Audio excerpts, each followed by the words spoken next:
He drew out his handkerchief, which little Marigold had hemmed for him. That was likewise gold, with the dear child's neat and pretty stitches running all along the border in gold thread. Somehow or other, this last transformation did not quite please King Midas. He would rather that his little daughter's handiwork should have remained just the same as when she climbed his knee and put it into his hand. But it was not worthwhile to vex himself about a trifle. Midas now took his spectacles from his pocket and put them on his nose in order that he might see more distinctly what he was about. In those days, spectacles for common people had not been invented, but were already worn by kings, else how could Midas have had any? To his great perplexity, however excellent as the glasses were, he discovered that he could not possibly see through them. But this was the most natural thing in the world, for, on taking them off, the transparent crystals turned out to be plates of yellow metal, and of course were worthless as spectacles, though valuable as gold. It struck Midas as rather inconvenient that with all his wealth he could never again be rich enough to own a pair of serviceable spectacles.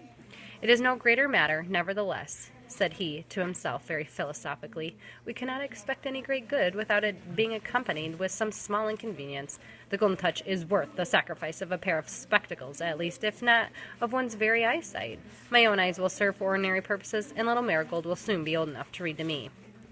Wise King Midas was so exalted by his good fortune that the palace seemed not sufficiently spacious to contain him.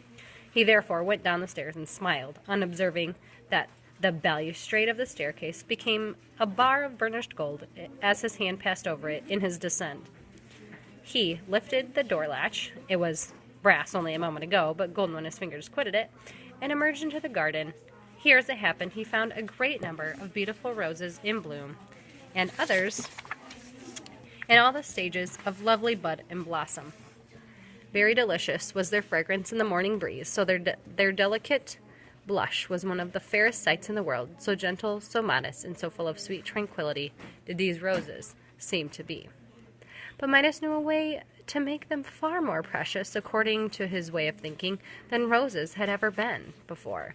So he took great pains in going from bush to bush and exercised the magic touch so indefatigably until every individual flower and bud, and even the worms at the heart of some of them, were changed to gold. By this time this good work was completed. King Midas was summoned to breakfast, and as the morning air had given him an excellent appetite, he made haste back to the palace. What was usually a king's breakfast in the days of Midas, I really do not know and cannot stop now to investigate.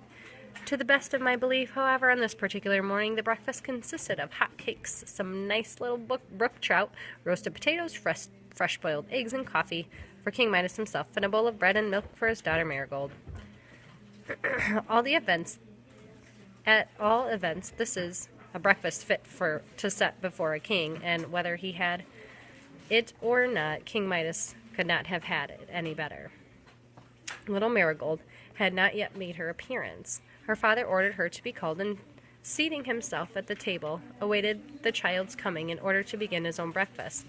To do Midas justice, he really loved his daughter, and loved her so much the more this morning on account of the good fortune which had befallen him. It was not a great while before he heard her coming along the passageway crying bitterly. The circumstance surprised him, because Marigold was one of the cheerfulest little people whom you would see in a summer's day, and hardly shed a thimbleful of tears in the 12-month. When Midas heard her sobs, he determined to put little Marigold into better spirits by an agreeable surprise.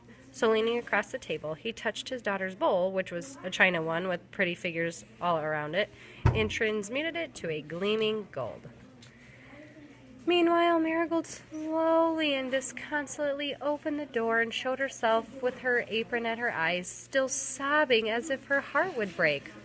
"How now, my little lady?" cried Midas. "Pray, what is the matter with you this bright morning?" Marigold, without taking the apron from her eyes, held out her hand, in which was one of the roses which Midas had so recently transmuted. "Beautiful!" exclaimed her father. "And what is there in this magnificent golden rose to make you cry?" "Ah, dear father," answered the child, as well as her sobs would let her, "it is not beautiful, but the ugliest flower that ever grew. As soon as I was dressed, I ran into the garden to gather some roses for you, because I know you like them, and like them, the better and like them, the better when gathered by your little daughter. But dear, oh dear me, what do you think has happened? Such a misfortune. All the beautiful roses that smelled so sweetly and had so many lovely blushes are blighted and spoiled. They are grown quite yellow, as you can see this one, and have no longer any fragrance. What can have been the matter with them? Oh, my dear little girl, pray don't cry about it, said Midas, who was ashamed to confess that he himself had wrought the change which so greatly afflicted her. Sit down and eat your bread and milk. You will find it easy enough to exchange a golden rose like that, which will last hundreds of years, for an ordinary one which would wither in a day. I don't care for such roses as this, cried Marigold, tossing it contemptuously away. It has no smell, and the hard petals prick my nose. The child now sat down to the table, but was so occupied with her grief for the blighted roses that she did not even notice the wonderful transmutation of her china bowl. Perhaps this was all the better, for Marigold was accustomed to take pleasure in looking at the queer figures and strange trees and houses that were painted on the circumference of the bowl, and these ornaments were now entirely lost in the yellow hue of the metal. Midas, meanwhile, had poured out a cup of coffee, and as a matter of course, the coffee pot, whatever metal it may have been when he took it up, was gold when he set it down. He thought to himself that it was rather an extravagant style of splendor in a king of his simple habits to break off a service of gold, and began to be puzzled with the difficulty of keeping his treasures safe. The cupboard in the kitchen would no longer be a secure place of deposit for articles so valuable as golden coffee pots. Amid these thoughts, he lifted a spoonful of coffee to his lips, and sipping it, was astonished to perceive that the instant his lips touched the liquid, it became a molten gold, and the next moment hardened into a lump. "Aha!" exclaimed Midas, rather aghast. "What is the matter, father?" asked little Marigold, gazing at him with the tears still standing in her eyes. "Nothing, child, nothing," said Midas. "Eat your milk before it gets quite cold." He took one of the nice little trouts on his plate, and by way of experiment touched its tail with his finger. To his horror, it was immediately transmuted from an admirably fried brook trout into a goldfish, though not one of those goldfishes which people often keep in glass globes as ornaments for the parlor. No, but it was really a metallic fish, and looked as if it had been cunningly made by the nicest goldsmith in the world.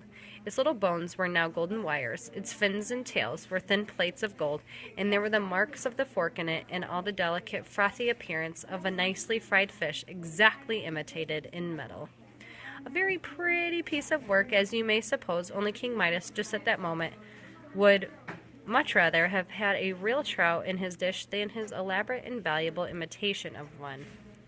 "I don't quite see," thought he to himself, how am I to get any breakfast?" He took one of the smoking hot cakes, and had scarcely broken it, when, to his cruel mortification, though a moment before it had been of the whitest wheat, it assumed the yellow hue of Indian cornmeal. To say the truth, it had really been a hot Indian cake. Midas would have prized it a good deal more than he did, when its solidity and increased weight made him too bitterly sensible that it was gold. Almost in despair, he helped himself to a boiled egg, which immediately underwent a change similar to those of the trout and the cake. The egg, indeed, might have been mistaken for one of those which the famous goose in the storybook was in the habit of laying, but King Midas was the only goose that had anything to do with the matter. "Well, this is a quandary," thought he, leaning back to his chair and looking quite enviously at little Marigold, who was now eating her bread and milk with great satisfaction. "Such a costly breakfast before me, and nothing that can be eaten." Hoping that by dint of great dispatch he might avoid what now felt to be a considerable inconvenience, King Midas next snatched a hot potato and attempted to cram it into his mouth and swallow it in a hurry. But the golden touch was too nimble for him. He found his mouth full, not of mealy potato, but of solid metal, which so burnt his tongue that he roared aloud, and jumping up from the table began to dance and stamp about the room, both with pain and affright. "Father, dear father," cried little Marigold, who was a very affectionate child, "pray what is the matter? Have you burnt your mouth?" "Ah, dear child," groaned Midas dolefully, I don't know what is to become of your poor father. And truly, my dear little folks, did you ever hear of such a pitiable case in all your lives? Here was literally the richest breakfast that could be set before a king, and its very richness made it absolutely good for nothing. The poorest laborer, sitting down in his crust of bread and cup of water, was far better off than King Midas, whose delicate food was really worth its weight in gold. And what was to be done? Already at breakfast, Midas was excessively hungry.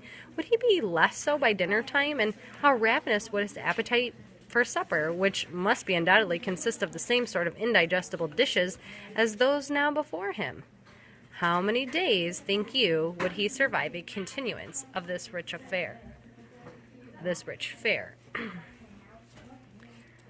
These reflections so troubled wise King Midas that he began to doubt whether, after all, riches are the one desirable thing in the world, or even the most desirable.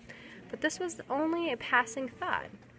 So fascinated was Midas with the glitter of the yellow metal that he would still have refused to give up the golden touch for so paltry consideration as a breakfast. Just imagine what a prize for one meal's victuals. It would have been the same as paying millions and millions of money, and as millions more as would take forever to reckon up for some fried trout, an egg, a potato, a hot cake, and a cup of coffee. It would be quite too dear, thought Midas. Nevertheless, so great was his hunger and the perplexity of the situation that he again groaned aloud, and very grievously too. Our pretty Marigold could endure it no longer. She sat a moment gazing at her father and trying with all her might of her little wits to find out what was the matter with him. Then, with a sweet and sorrowful impulse to comfort him, she started from her chair and, running to Midas, threw her arms affectionately about his knees. He bent down and kissed her. He felt that his little daughter's love was worth 1,000 times more than he had gained by the golden touch. "My precious, precious Marigold!" cried he. But Marigold made no answer. Alas, what had he done? How fatal was the gift which the stranger bestowed! The moment the lips of Midas touched Marigold's forehead, a change had taken place. Her sweet rosy face, so full of affection as it had been, assumed a glittering yellow color, with yellow teardrops congealing on her cheeks. Her beautiful brown ringlets took the same tint.